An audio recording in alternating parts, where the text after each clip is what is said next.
നാം എല്ലാവരും 5 നേരം നിർബന്ധമായി നിസ്കരിക്കേണ്ടവരാണ്. അതിനു പുറമെ സുന്നത്ത് നിസ്കാരങ്ങളുണ്ട്. നിസ്കരിക്കുന്നത് മുഴുവനും ഖിബിലയിലേക്ക് തിരിഞ്ഞ്, അഥവാ കഅബയാണ് നമ്മുടെ ഖിബില, കഅബയിലേക്ക് തിരിഞ്ഞിട്ടാണ് നിസ്കരിക്കുന്നത്. നിസ്കരിക്കുന്നവന്റെ മുമ്പിൽ ഒരു മറയുണ്ടാകൽ വളരെയധികം പുണ്യമുള്ളതാണ്, സുന്നത്താണ്. പലപ്പോഴും നമ്മൾ നിസ്കരിക്കുമ്പോൾ ആ ഒരു സുന്നത്ത് പരിഗണിക്കാറില്ല എന്നാണ്. പ്രിയപ്പെട്ടവരെ, ഒരു ചാണ് ഉയരത്തിലെങ്കിലും അതും ഇങ്ങനെ നീങ്ങിപ്പോകാത്ത നിലക്ക് ഉറപ്പിക്കപ്പെട്ടതായ രൂപത്തിൽ അത് ഉണ്ടായിരിക്കൽ വളരെ പ്രധാനപ്പെട്ട ഒരു സുന്നത്താണ്. അതുപോലെ തന്നെ അത് ഒരു 3 മുഴം ഡിഫറൻ്റ് ആയി നിസ്കരിക്കുന്ന ആൾക്ക് സുജൂദ് ചെയ്താൽ ആ മറയിലേക്ക് എത്തിച്ചേരുന്ന വിധത്തിൽ ഒരു 3 മുഴം അകലം പാലിച്ചുകൊണ്ട് മുമ്പിൽ ഒരു മറ ഉണ്ടാകൽ വളരെ പ്രധാനപ്പെട്ട സുന്നത്താണ് എന്ന് ഹബീബ് റസൂലുള്ളാഹി സ്വല്ലല്ലാഹു അലൈഹി വസല്ലമ തങ്ങൾ നമ്മളെ പഠിപ്പിക്കുന്നുണ്ട്. നമ്മുടെ കാലുകൾ അകലം വേണം, വളരെ അടുപ്പിച്ചു വെക്കരുത്, വളരെ ദൂരെയായും വെക്കാൻ പാടില്ല. അതും ഒരു ചാണകലത്തിലാണ്, 2 കാലുകൾക്കിടയിൽ ഒരു ചാണകലം. എന്തിനാണ് ഇങ്ങനെ മറയൊക്കെ,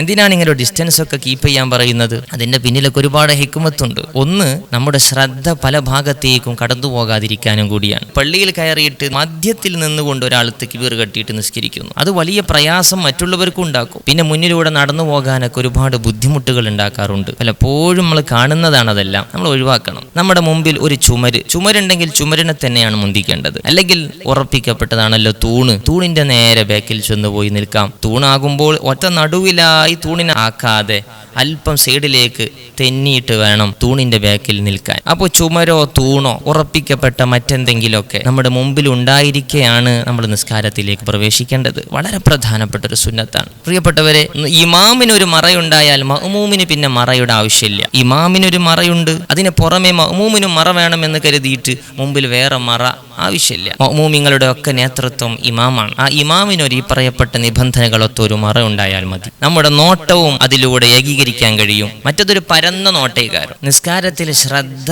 കേന്ദ്രീകരിക്കാൻ ഒരേ ബിന്ദുവിലേക്ക് നോട്ടത്തെ എത്തിക്കൽ വളരെ അധികം സഹായകമാകും. ഖുശൂഉൽ ഖൽബ്, ഹൃദയ സാന്നിധ്യം നിസ്കാരത്തിൽ വളരെ പ്രധാനപ്പെട്ടതാണല്ലോ. അല്ലാഹു നമ്മളെ ഖാശിഈങ്ങളിൽ ഉൾപ്പെടുത്തട്ടെ. ഖദ് അഫ്ലഹൽ മുഅ്മിനൂൻ അല്ലദീന ഹും ഫീ സ്വലാത്തിഹിം ഖാശിഊൻ. നിസ്കാരത്തിൽ ഭയഭക്തിയോടുകൂടി നിസ്കരിക്കുന്നവർക്കാണ് വിജയം എന്ന് ഖുർആൻ. അതിന് സഹായകമാകുന്ന ഒന്നാണ് ഈ നോട്ടത്തെ ഏകീകരിക്കുക, കേന്ദ്രീകരിക്കുക എന്നുള്ളതെല്ലാം. അതുകൊണ്ട് ഈ സുന്നത്തുകളും കൂടി നമ്മുടെ നിസ്കാരത്തിൽ ആഡ് ചെയ്യണം. അല്ലാഹു തൗഫീഖ് നൽകുമാറാകട്ടെ. ആമീൻ. അസ്സലാമു അലൈക്കും.